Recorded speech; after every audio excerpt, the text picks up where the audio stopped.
I want to say thank you for having us here. I'm very excited. This is my first time Duce Ban, and I am loving it so far. I would love to come back, so thanks for having us, guys.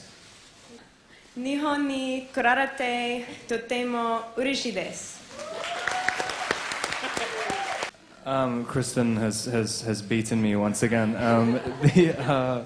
Thank you for Tokyo for being so accommodating for us, and I hope the film does really well here, and I'm having a great time in Tokyo. So, 皆さんありがとう。それではここからのお時間、質疑応答とさせていただきます。I think the biggest advice from Stephanie was, for me, basically just to follow Jacob's character from the book, because that's what the fans love, so that's what we wanted to stay true to. So I read the book several times, and that's what we wanted to stay true to for the fans. I have to say, likewise, everything was there in the book, and Stephanie didn't actually get a chance to spend too much time on set, besides just visits that were fun for her to come meet everybody and see how the whole process works. And other than that, we didn't have creative discussions. Everything's very much in the book.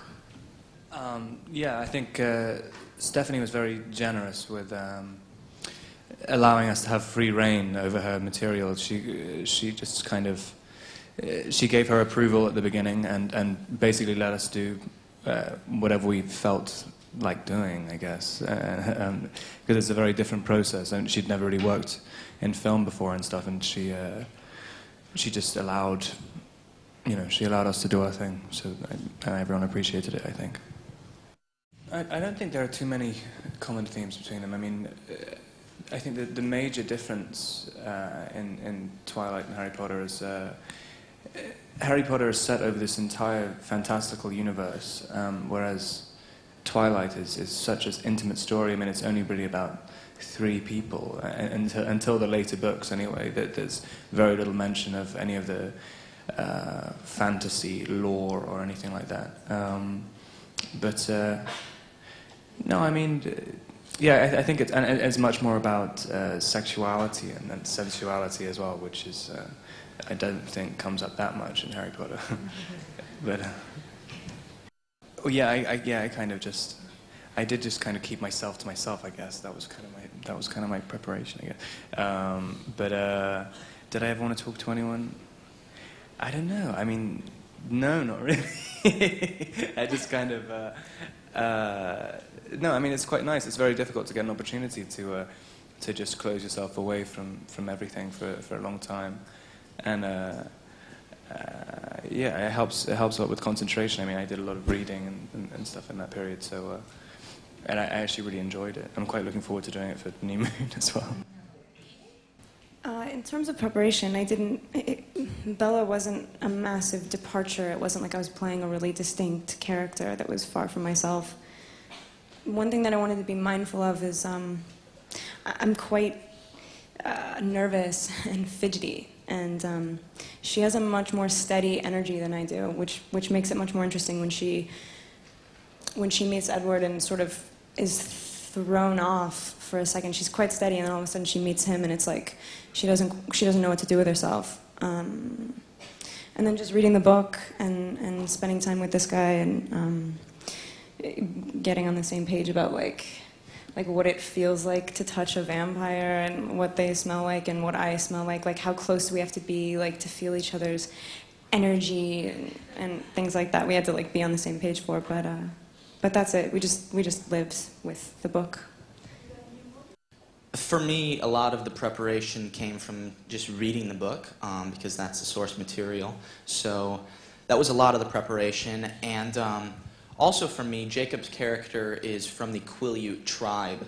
So I met with some real Quileute tribal members and got to have some discussions and learn some things, especially with kids my age, so I could use that in the film. But I did have a lot more preparation involved for New Moon. I mean, there are so many different reasons. I didn't realize quite how popular, I mean, obviously they've been kind of fiction or gothic fiction staples for, I don't know how, for thousands of years, I guess. But I didn't realize how many actual fans there were now. I mean, and people are very, very passionate about how vampires are portrayed as well, which is really bizarre to me. But I think it's something to do with, I think definitely what I thought in Twilight, the appeal of it is having this like demigod, this kind of all-powerful creature, which is actually completely dependent on humans, and so that's kind of you can have like a sort of pet god. I don't know if that's a pretty random way of saying that they're appealing, but I don't know. And also they're always equating with sensuality and stuff, because you have to bite people's necks and stuff. They're all about charisma. I don't really know though. I'm just kind of rambling. One thing occurred to me recently that I don't really know why it didn't before. But some people, it's sort of not everybody, but a lot of people are very afraid of change, and it's a very desirable thing to think that you get to be this perfect thing forever, and literally nothing changes, not the look of you, and anything. And I think that that's wrong. I mean, even within our story, it proves to be wrong. Like this 108-year-old vampire that has been, very consistently the same, is all of a sudden, I mean, his whole life is turned upside down, and so maybe that's like a desirable thing for somebody who's like, you never have to change, you'll be perfect forever. But regardless, I don't think that that's even true for vampires. Well, I think Rob is the best person to ask that question, because based on all the girls' reactions, he just did a fine job on making a sexy vampire come to life. それではこの後は写真撮影に移ります。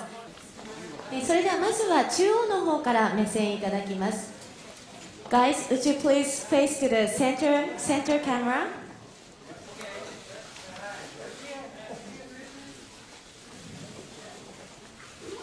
では続きまして向かって右側の方に参ります。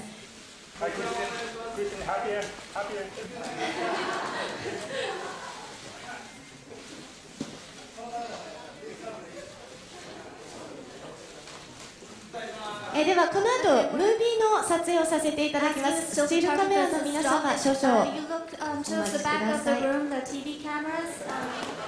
you could wave a little bit. Thank you so much.